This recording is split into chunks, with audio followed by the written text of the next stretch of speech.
sa Guimaras.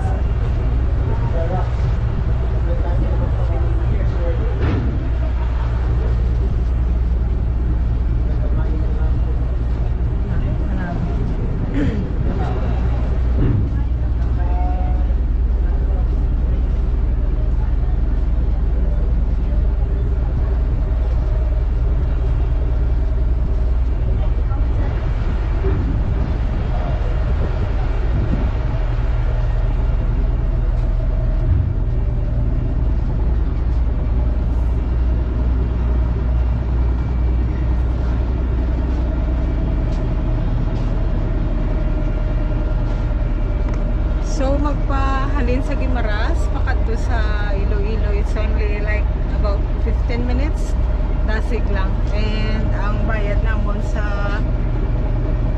salakyan is 500 and 5 kami, so libre ang duwa. So tatlo lang ang ginbayaran, like 50 pesos. So all in all, we spend 650 sa isa lang ka way. Balik 650 lang siya po. Kanami sa experience namon sa Guimaras, nagsugba-sugba, nag-fishing sila. Kanami isang place kalinong, wala tao. Amo lang na wala internet, pero okay man kasi namin daw maka recharge ka kay wala ka internet mo for about 2 days.